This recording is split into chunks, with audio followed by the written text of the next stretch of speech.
Hello everyone, Ryan here. If I Ran the Zoo by Dr. Seuss. It's pretty cool, pretty interesting story about this kid. He visits a zoo. Pretty much he notices how depressed all the animals look in there, and then he just like kind of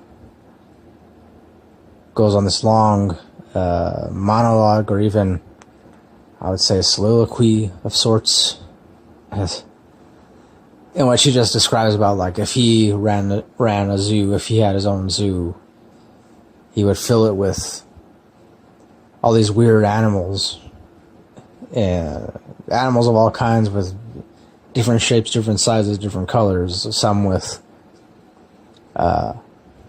like there's one part where he mentions that something about acquiring a tiger or lion who has 10 legs, a total of 10 legs, 5 on each side, and some other like weird creatures with like really long necks. And yeah, I mean, of course it includes like all these creatures' names are pretty weird and hard to pronounce. At least for me, I don't know. I mean, obviously I know Dr. Seuss, he made up a lot of his own words, and there's obviously in order to like just, I don't know if he did it because in an attempt to make it easier to rhyme certain things, or just to add an element of whimsy or wackiness. I don't know, or maybe he just like really didn't care that much. Maybe he'd just be like, I can imagine him like sitting at his writing desk or something, and saying, what am I gonna call this latest creature? It's like a hippopotamus. It's got the head of a hippopotamus, but the body of an aardvark, and the legs of an ostrich, and the tail of a mouse, and and then he's like, I'm gonna call it the Krikrux. I don't know.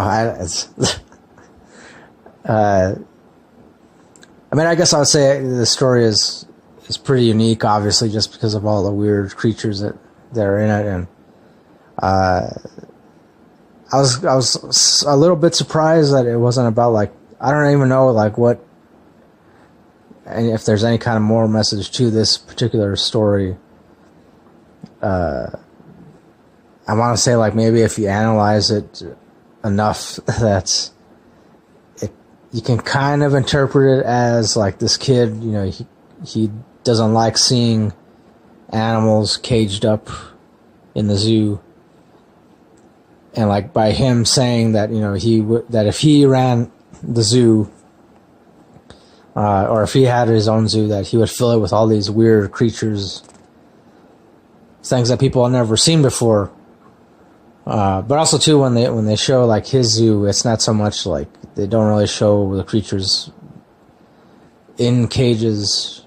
I mean, I think for the most part, like, so I don't know if it was kind of like Dr. Seuss's own way of trying to say that I guess he doesn't like seeing animals in cages, caged up, which I say I definitely agree with. But again, yeah, I think like, I don't know, because that message doesn't really come across. It's not really that noticeable in this story, at least to me. Not until I actually sat down and thought about it for a while. So yeah, I don't know. That's what I think. I mean, I guess ultimately I'd give it as a 4 out of 5 stars. So yeah. So that pretty much does it for my review of If I Ran the Zoo. If I Ran the Zoo by Dr. Seuss. So thanks for watching, thanks for listening. As always, till next time, don't forget, keep it real, keep on rocking, and peace.